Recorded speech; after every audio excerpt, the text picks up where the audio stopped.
Michael, les fêtes de fin d'année approchent. On voit partout dans la ville les, les ambiances de Noël, les décorations, les habits de fête, la, la nourriture festive dans les grands magasins. Je voudrais avoir ton avis personnel, et puis ton avis au regard des constellations familiales, de ce qu'évoque pour toi ces fêtes de fin d'année, ces rassemblements familiaux. Écoute, c'est simple. Comme tu le dis, réunion de famille. Ça veut dire à la fois la joie, en général pour les parents qui réunissent les enfants, et quand même assez souvent des grincements de dents chez les enfants qui vont chez les parents. Pour certains, c'est une belle réunion familiale, pour d'autres, c'est un dur labeur. Moi, je trouve que c'est magnifique parce qu'une fois l'an, on peut tous faire l'effort, ou pas, d'aller voir ceux avec qui on est en lien et d'aller festoyer avec et malgré nos différences. Pour moi, le plus simple, c'est de baisser nos armes, hein, et de venir juste parce qu'on est liés pour toujours. Et il y a quand même quelque chose de bon dans ces liens familiaux. Moi, c'est le cœur des constellations familiales, et je trouve que c'est un beau moment révélateur de ce qui est confortable et de ce qui n'est pas. Et on met tout ça à plat, ça n'a pas d'importance. Nos différences, nos désaccords n'ont pas tellement d'importance. Moi, c'est un moment que j'aime bien. Ma sœur le hait. Moi, je l'adore. Voilà. Est-ce que tu peux faire un lien avec ce que tu dis dans la formation, parce que j'ai la chance de participer à la formation cette année pour la première fois, quand tu dis honorer, c'est trahir. Honorer, c'est trahir. Moi, je dis trahir, c'est honorer. Je dis Trahir, pas c'est honorer, c'est honorer. trahir. Tu vois, je suis encore débutante. Je dis trahir, c'est honorer. Mais je dis trahir les dynamiques familiales boiteuses, trahir notre conscience familiale, c'est-à-dire ce qui est valorisé, ce qui ne l'est pas par notre famille d'origine, c'est honorer quelque chose de plus vaste. Et donc c'est vrai que c'est le chemin. Le chemin, c'est de quitter notre famille d'origine pour embrasser le monde, pour créer notre propre famille et embrasser un monde plus vaste.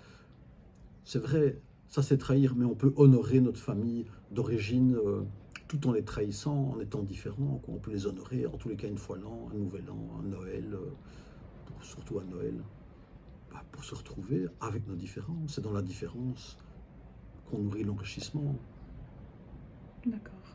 J'ai une autre question à te poser. Tu as eu cet été 60 ans. Et qu'est-ce que toutes ces expériences de ta vie apportent à ton regard maintenant, d'homme de 60 ans? J'allais dire plus de simplicité, une forme de dépouillement, un désencombrement qui vient, qui survient, malgré tout, malgré nos élans, nos résistances, mes élans, mes résistances. Donc 60 ans, le bonheur de me sentir être un homme simplement. Je n'ai pas de grands challenges, j'ai pas d'élan particulier, si ce n'est d'être là comme je le peux avec les gens et de les inviter à voir eux-mêmes en toute clarté ce qui est boiteux, ce qui l'est moins, qu'est-ce qu'ils peuvent faire, ne pas faire. Je sais pas, une dimension plus humaine. J'ai l'impression de... On parle des maîtres. Moi, je fais 1m70, tu vois, je me rapproche du maître. Mais j'ai encore du chemin, quoi. Donc 60 ans, il me faudrait encore 60 ans à vivre. Et ça me vient comme ça. L'homme de 60 ans qui est là, qu'est-ce qu'il dirait au jeune homme qui s'est lancé dans les constellations familiales il y a combien, 25 ans? Une bonne vingtaine d'années, disons. Qu'est-ce qu'il dirait? Rien de particulier. Je veux dire, moi, j'ai l'image de mon père qui me donne un coup de pied au derrière, qui me dit rien, justement, puisque ses parents étaient sourds, c'était un langage non verbal. Ça veut dire vas-y, expérimente, sois rigoureux, mais je ne lui dirais même pas ça. Je connais la rigueur de ce jeune homme, tu vois, qui a pris du temps avant de se lancer. Je ne dirais rien, je l'accompagnerais avec silence et un petit sourire en coin, comme ça, avec tendresse.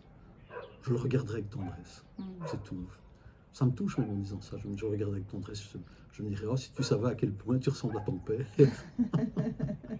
Voilà, c'est tout. Mais je ne dirais pas grand-chose. Qu'est-ce que tu pourrais, qu'est-ce qui a changé dans ta pratique? Parce que tu me dis parfois que ta pratique a changé. Et donc justement là maintenant, avec ces années d'expérience, qu'est-ce qui est différent? Par exemple, enfin voilà, là je pose une deuxième question dans une, mais quelqu'un qui aurait fait une année de formation avec toi il y a 10 ans, et est-ce qu'une nouvelle année de formation maintenant serait différente?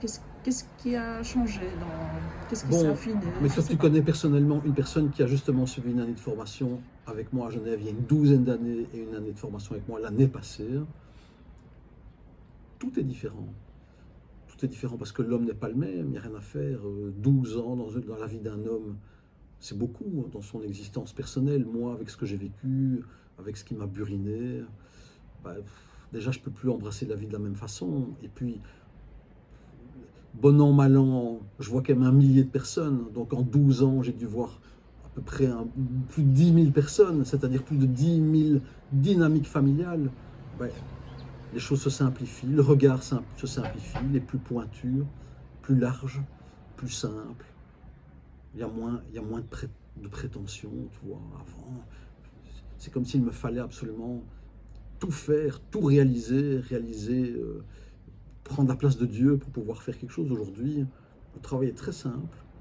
Avant, on travaillait parfois sur plusieurs générations. Aujourd'hui, je sais que mon pouvoir d'action, il est entre mes mains. Et donc, j'invite les gens à voir qu'est-ce qu'ils peuvent faire eux-mêmes.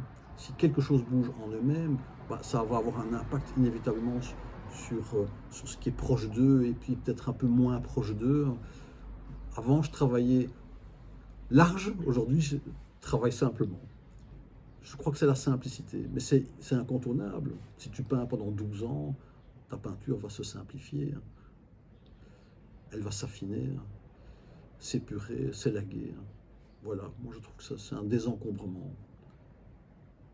Il n'y a, pas- il y a, il y a pas de grand challenge. Il y a 25 ans, c'est vrai, pour moi il fallait tout faire, comme tout est lié. Moi je vois tout ça comme une grande toile d'araignée, et pour moi, tant que la toile d'araignée dans sa complétude n'était pas vue, n'était pas aboutie, aujourd'hui je trouve que si je fais vibrer un fil de cette toile, oh, c'est déjà beaucoup.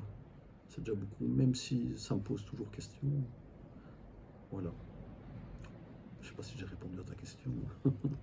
Si, merci. Est-ce que tu as envie d'ajouter quelque chose concernant la formation en préparation? En préparation à quoi? La La formation? 13e formation, le 13e... ouais. Bah, qu'est-ce que je peux dire? Moi, mon invitation, c'est que chacun prenne son existence en main. Je ne vais pas faire le travail à la place des autres. L'invitation, c'est qu'on fasse le travail soi-même, c'est-à-dire un travail de clairvoyance, de voir les choses avec clarté, hein, de relever ses manches et de voir qu'est-ce qu'on peut faire, qu'est-ce qu'on doit accepter aussi, j'allais dire à quoi on doit se soumettre, c'est-à-dire des limites, nos limites, les limites qui nous sont données. Hein. Et puis, bon, tu parlais de trahir et d'honorer. Ouais, qu'est-ce qu'on est prêt à trahir dans notre conscience familiale qui est magnifique et qui est restreinte pour honorer peut-être d'autres consciences, pour élargir notre conscience. Donc moi, mon invitation pour cette 13e formation, viens qui veut venir. Moi, j'accepte tout le monde. Il n'y a pas de raison que j'accepte l'un et pas l'autre. C'est entre les mains des gens qui viennent travailler. Moi, j'ai pas de pouvoir magique, j'ai pas la main de Dieu. C'est un gros travail qu'on accomplit. Moi, je sais que je suis un tsunami.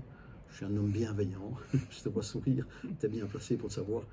Hein, je suis un rouleau compresseur. Bon, je suis un rouleau compresseur bienveillant. Je suis plutôt un tsunami.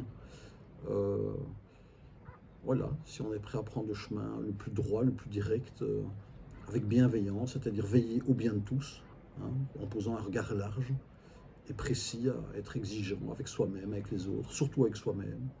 Bienvenue, moi je trouve que c'est un beau chemin. Ben, chacun selon ses motivations. Qu'est-ce qu'on veut faire? Bon, j'ai 60 ans, voilà, le temps m'est compté aujourd'hui plus que jamais. À quoi est-ce que je consacre mon temps? Qu'est-ce qui est essentiel dans mon existence? Pour moi, c'est être bien, c'est le bien-être, mon bien-être et le bien-être de tous. Et c'est ma dignité, c'est-à-dire le respect de l'être profond que je suis. Moi, c'est ça l'invitation, c'est que chacun fasse ça, mais c'est dans les mains de chacun de nous. Moi, c'est l'invitation pour cette 13e formation, plus que pour la première formation que j'ai donnée il y a 15 ans, quoi. Voilà. C'est un peu court ce que je dis.